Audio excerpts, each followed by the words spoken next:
Wildcat. Today we're gonna look at Stalker called Pripyat. Now, you're asking yourselves, or you're asking me, why would you play a game that's about maliciously looking at what people do throughout the whole day, stalking them? Well, that's not what this game's about. It's about, well, first you start out, you're a major in the Russian military, and you have to go into the zone, which is the blast zone of the Chernobyl explosion, or nuclear disaster rather. And you have to investigate why your Russian military's choppers that were sent into that area were shot down, or just disappeared rather. So you go around finding the choppers. That's your main part of the game. The first thing you do when you get there is you go to this boat that's in the middle of the swamp, grassland type area. Of course, it's not in water anymore. I'm not totally sure how it got there, but anyway, you go to the ship. The ship is kind of your hub of the local stalkers. You can buy stuff there. You can trade stuff there, get your weapons repaired, get medical supplies, get food supplies, that kind of deal. Anyway, from there you start getting the local missions. Information on the to onboard take care of computer. bandits, groups of stalkers. So Stingray 3 go had hunting engine for certain failure in creatures both sometimes. engines. Now the creatures on this game, What this else game is can get there? frightening. There's no doubt A about map it. They with do a what good job looked of like making it possible dark, evacuation and the locations. creatures are Positions B2, quite like that. B28, You get anywhere and from B205. these mutated dogs to pig-like creatures to bloodsuckers, which are the vampire, pretty much a vampire type creature on this game. And those guys can be freaky, especially if you have to deal with them in the dark, because all you got is your little flashlight and almost pitch black. And these guys can fade in and out of visibility.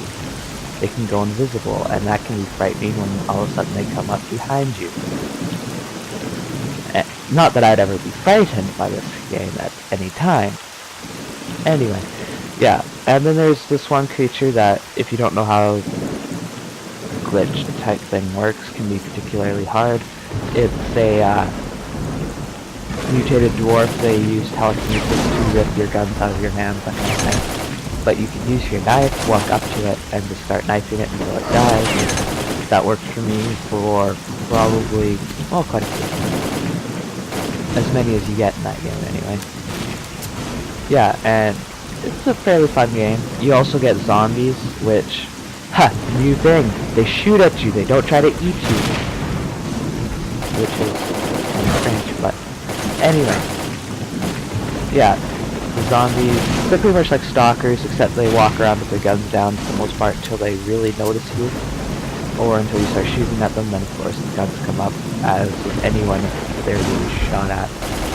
And yeah, and the bandits in this game, you generally shoot because they're scum. Once you move to another area, you get to this one part where there's two different factions fighting each other. There's Freedom and let's see what's the other one. I forget what the other one's called, but I think the one's called Freedom. Duty. That's it. The other one's called Duty. They're the more military-minded order people, and they will, I believe, fight each other. It's been a while since I've played that area.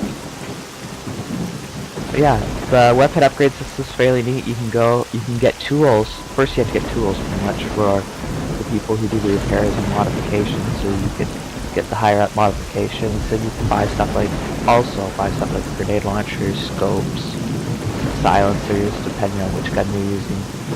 And you can even go to this one person, he'll get you like the best weapons available in the game, but they're expensive to order, so you have to save up. To collect money, you pretty much do the job, sell weapons, you loot off of the dead people's bodies, and you can also go into these areas called anomalies, which are dangerous areas of unexplainable activity. Some of them are fire, some of them are electrical, stuff like that. And you collect what's called artifacts, and those can range from 2,000 to 8,000 Russian units, or RE, whatever that stands for. And yeah, then money can add up fairly fast if you collect those, but you have to be careful not to die. The one thing I enjoy about this game is the fast save key, F5, so you can quickly save your game before you go into an area, so you can always come back. I find that frequent saves are nice, just in case it's the one time, or one of the many times you die. Yeah, and when you get hurt, you can have your med packs, you also have bandages, you have your anti-radiation drugs, your food, your medication against certain kinds of attacks. Like, this game even has guys called controllers, so they take over. If you're hunting these mutants in a party, some of your guys could be taken over and start shooting at you. In that case, you either kill the controller quick, or you kill the guy who was with you and then kill the controller. So that's an element in it. The game's not terribly profane, but there's some language generally gotten from talking to the minor stalkers who can't do anything for you, so they tell you to talk to the big boss. That's another thing, the dialogue can be fairly corny, it's almost comical listening to these people. But, as in a lot of Russian type games, they add in alcohol, mainly Cossack vodka, which can help you in some cases, but I think it does make you a little bit unstable, as does the over-excessive use of alcohol in real life. I'm not a fan of adding alcohol to games, but it doesn't bother me that much. If alcohol in general bothers you, I would suggest maybe not playing it, but if it doesn't bother you in games, it shouldn't bother you in this one, because it's not any more extreme than, I don't think, that other things. But yeah, the violence, there's blood. It's not the rip limbs apart kind of violence though, but it is rated M. I would say that this is a fairly decent attempt at a horror game even. It can be scary at times, there's no doubt. The music score is unique. Just the sounds are quite phenomenal. You walk across the area, you can hear the wind blowing through the grass, you can hear the groaning of some big creature out in your zone. So you get just this imposing world of places to explore. It kind of gives you the sense of what's gonna happen next, what will you find. So I like the game. If you don't like the dark overtones of this kind of game, you probably won't like it, but it was certainly worth my money. I paid $10 for it at a Walmart. Go figure. It's not a very easy game to find in stores anymore. You probably have to go to a place like Steam.